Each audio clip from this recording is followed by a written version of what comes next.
Welcome to my channel, beautiful people of YouTube. Today we're making chicken tikka masala. If you like my video, please like and subscribe. This is a two-part dish, so we're going to make the marinade first, and then the next day we're going to cook the chicken. For that, we're going to need yogurt, we're going to need lime or lemon juice, and we're going to need ginger, garam masala, salt, and garlic, and 2 pounds of cut and clean chicken thighs.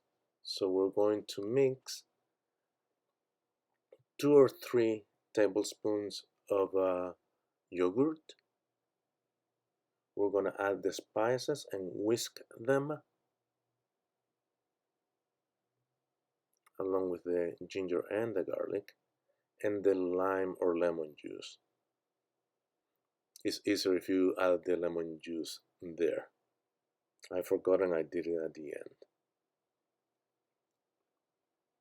And we're gonna get our hands dirty, people. That's why I put gloves on, because you wanna coat the chicken with all the marinade.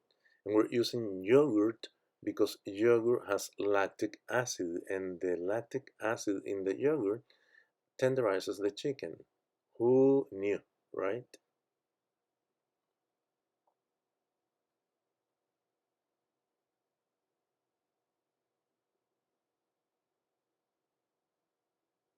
See, everything is well coated.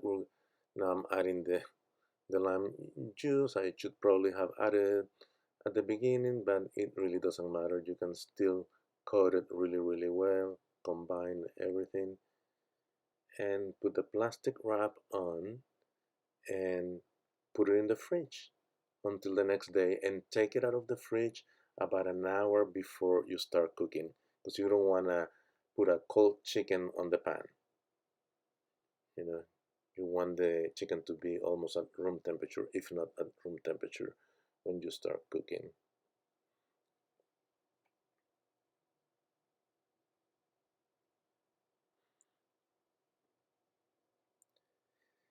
The garlic, I put 2 cloves of garlic, and I always, every time that I use garlic, I remove the stem or the germ of the garlic, because that is what gives you garlic breath, and I'm not very fond of it anyhow. So, and you can dice the garlic, but I just put it through the garlic press because it's easier and it's simple and it's quick, less of a mess. And after you do that, after you do the garlic, you're going to grate the ginger.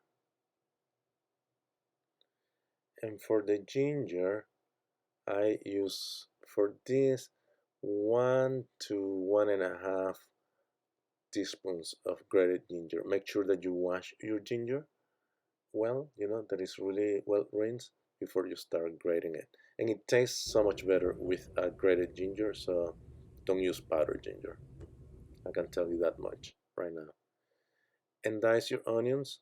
Try for them to be about the same size. They're gonna become important. Now we have our ingredients. We have canola oil, we have butter, we have ginger, garlic,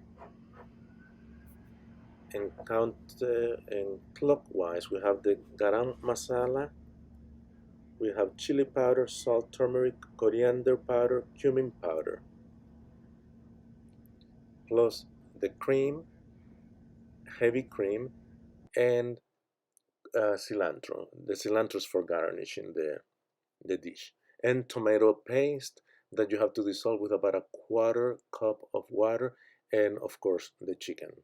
And we're going to start by adding the oil to the pan. You don't need a whole lot of oil because the chicken thigh has its own oils. And you don't want to crowd the pan either, and you want to cook on medium for about 2 or 3 minutes on each side. If you crowd the pan, you're going to steam the chicken and you want to brown the chicken. And all those little bits and pieces of the on the bottom of the pan that's full of flavor, you want that.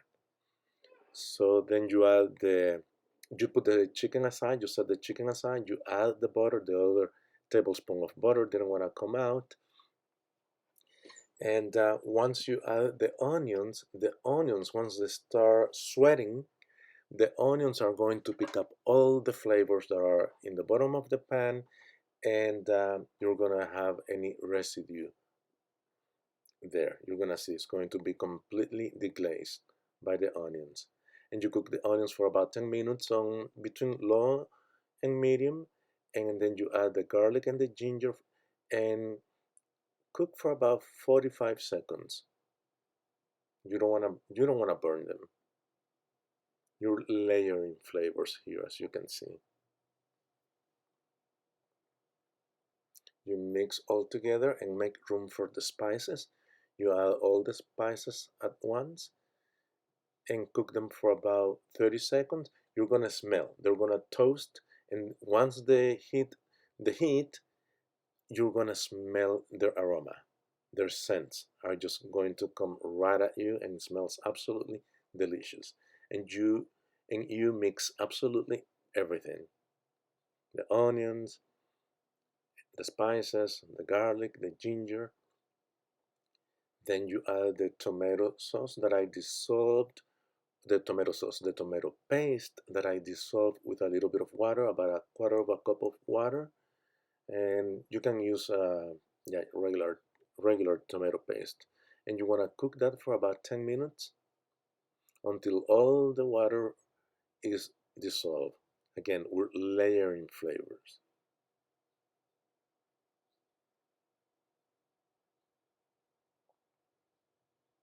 See, there's nothing sticking at the bottom of the pan.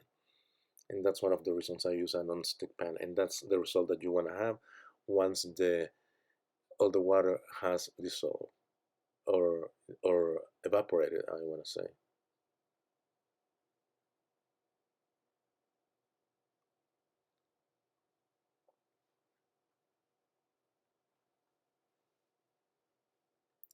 We add the cream, and the goal here is to mix everything, and you want to get an orange, a dark orange, sort of like a rust color in the sauce. This time, for some reason, I needed to add a little bit more of the cream in order to get the color that I wanted. But that is up to you. And that's the color that I wanted. Now I'm happy. Now I'm going to return the chicken to the pan that has been resting on the side. Now we're gonna bring it back home and wake them up on medium heat. And it's hard to believe that there are 2 pounds of chicken in there, or chicken thighs. And we're gonna bring back or return some of the juices from the chicken when it was resting there on the side to the pan, mix well, and cook it on medium for 10 minutes.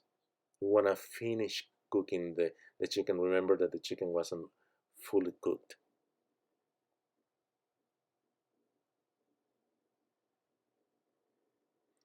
And now that is done, then we serve the rice on a bed of basmati rice, and you're gonna see the link for that on the left of your screen. And we garnish with the cilantro.